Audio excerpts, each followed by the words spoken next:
जय श्री कृष्णा दोस्तों। अपना देश चैनल में आप सभी का हार्दिक स्वागत है। दोस्तों, पौष मास जो है उसका सनातन धर्म में अपना एक विशेष महत्व है। वैसे तो दोस्तों हमारे हिंदू धर्म में अपने हर महीने का एक विशेष महत्व होता है, लेकिन दोस्तों पौष मास ऐसा महीना है जिसके बारे में बहुत कम लोग जानते हैं, क्योंकि पौष मास को एक अशुभ महीने के रूप में माना गया है। और इसी वजह से इस महीने में कोई भी नए काम को शुरू नहीं किया जाता है। कोई भी नया काम करना इस महीने में वर्जित माना गया है।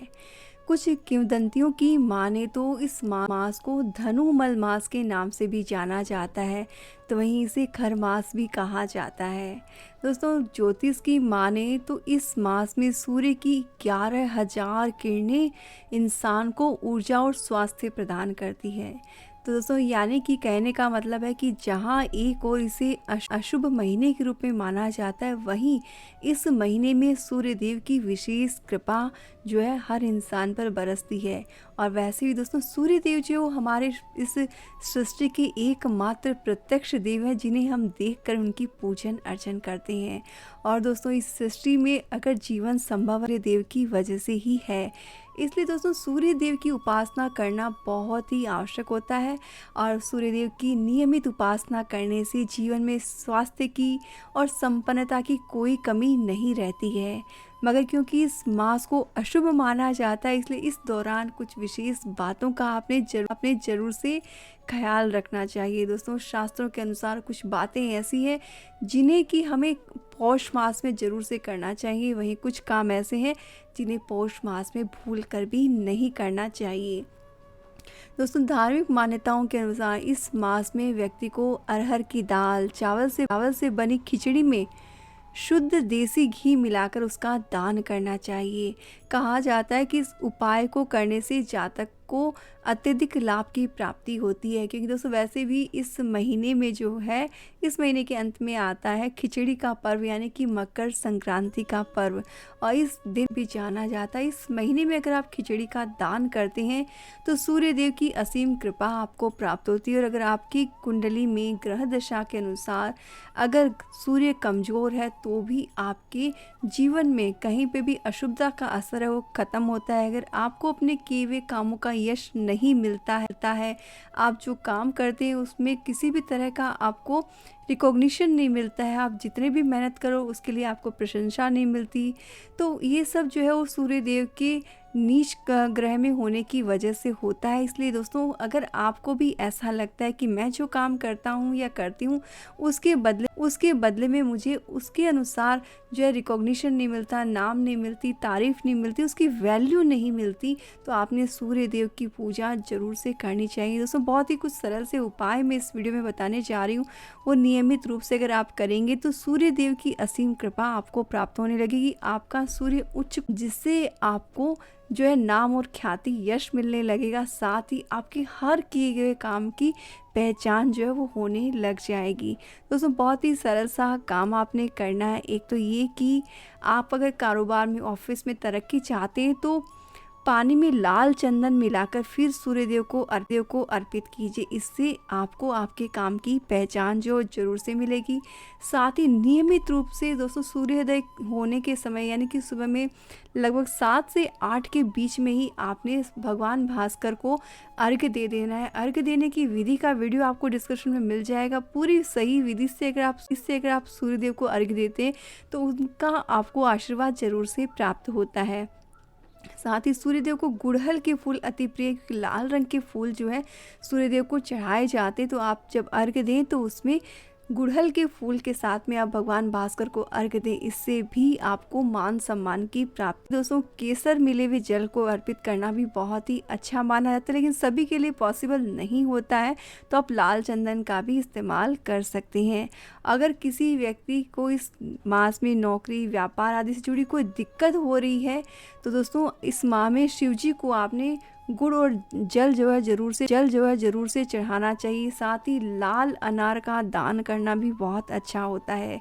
साथ ही तांबे का दान करना दोस्तों इस महीने में सर्वोपरि बताया गया है। इस महीने में अगर आप ध्यान से समझेंगे तो दोस्तों इस महीने में लाल चीज़ों का दान करना बहुत ही शुभ माना जाता है। जैसे पूजा में जैसे लाल चंदन का इस्तेमाल करना हुआ, केसर का इस्तेमाल करना हुआ, तांबे का दान करना हुआ, ये सब लाल चीज़ें हैं। ये सब दान करने से सूर्य जो है वो प्रबल होता है, जिससे आपको नाम और ख्याति मिलती है और आपके जीवन की जो भी अड़चनें हैं वो दूर होती है। साथ ही सूर्यदेव की कृपा से अच्छे स्वास्थ्य की भी प्राप्ति होती है।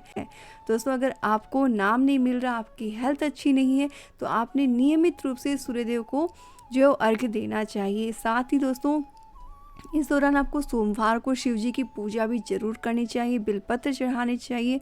और अगर आपको इस महीने में कोई नया काम आपको शुरू करना पड़ ही रहा है, वैसे तो इस महीने में नया काम ये, लेकिन कोई मजबूरी है, कोई ऑप्शन अगर आपके पास अवेलेबल नहीं है कि आप मकर संक्रांति तक वेट नहीं कर सकते, तो इस दशा में आपने नए काम को शुरू करने के साथ ही भगवान भास्कर का नाम लेके शुरू करना चाहिए। भगवान श्री गणेश जी के नाम से तो पूजा आपने शुरू करनी ही चाहिए। और उसके बाद में हर सोमवार को शिव जी की पूजा के करते समय बिलपत्र आपने ज़रूर से अर्पित करने चाहिए। और साथ ही अगर बिलपत्र की जड़ या लकड़ी को लाल धागे में धारण कर लेते हैं आप गले में, तो भी अशुभ प्रभाव से आप बच जाते हैं। जिससे क्या होगा, आप जो नया काम शुरू किए उसमें कोई भी तरह की विघ्न बाधा अड़चन जो है वो नहीं आएगी। और दोस्तों जब भी किसी मजबूरी में अगर आपको काम करना पड़े, तो आपने सबसे छोटा सा काम कर लेना है, वो किसी भी पूजा पाठ से रिलेटेड नहीं है।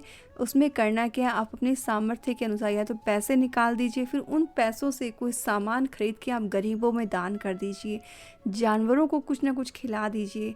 दोस्तों इस तरह के अन्य दान से आपके जीवन में जैसी भी कोई दशा हो, कुछ भी हो जिसके बारे में आप नहीं भी जानते हो, वो सारी दशाएं हट जाती हैं, सारे ग्रह आपके अनुकूल हो जाते हैं। इसलिए दोस्तों मैं आप सभी से एक ही रिक्वेस्ट करूंगी, इस नए साल में अगर आप पूजा पाठ करें या ना करें, सिर्फ 2 चीज़ों का नियम लें। जिन्होंने भी आपकी लाइफ में कुछ अच्छा किया है उसको धन्यवाद जरूर से दें। जैसे कि हमारे एकमात्र प्रत्यक्ष देव सूर्य देव भास्कर, जिन्हें कि हम अर्घ्य देकर एक तरह से उन्हें धन्यवाद देते हैं, क्योंकि उनकी वजह से ही हमारे जीवन में जो है संपन्नता आती है, हमें आरोग्य की प्राप्ति होती है, अच्छी हेल्थ की प्राप्ति होती है। और साथ ही दोस्तों दान जरूर से कीजिएगा, क्योंकि जब हम किसी ज़रूरतमंद को दान देते हैं तो उनसे हमें आशीष मिलती है और बहुत सारी विशेस मिलती है। दोस्तों उन विशेस की वजह से ही हमारे जीवन में जो भी कोई संकट है वो स्वतः ही दूर हो जाता है। क्योंकि दोस्तों हम नहीं जानते कि पूछेगा क्या नहीं, लेकिन एक चीज़ तो बिल्कुल शाश्वत सच है कि अगर हम किसी को कुछ देते हैं, कुछ दान देते हैं, तो हमारी खुद की आत्मा को भी बड़ी तृप्ति होती है और साथ ही जिसको कुछ मिलता है उसकी आत्मा को भी तृप्ति होती है। इसलिए दोस्तों इस नए साल में मानव मात्र की सेवा का नियम कीजिए, जितना हो सके दान कीजिए। किसी की ज़रूरत में अगर आप हेल्प कर सकते हैं तो हेल्प करने का नियम लीजिए। इससे आपका और आपसे जुड़े हर इंसान का जीवन जो है वो सुखमय और खूबसूरत हो जाएगा। दोस्तों ये है पौष मास से जुड़ी जानकारी कि आपको पौष मास में क्या करना चाहिए, क्या नहीं करना चाहिए।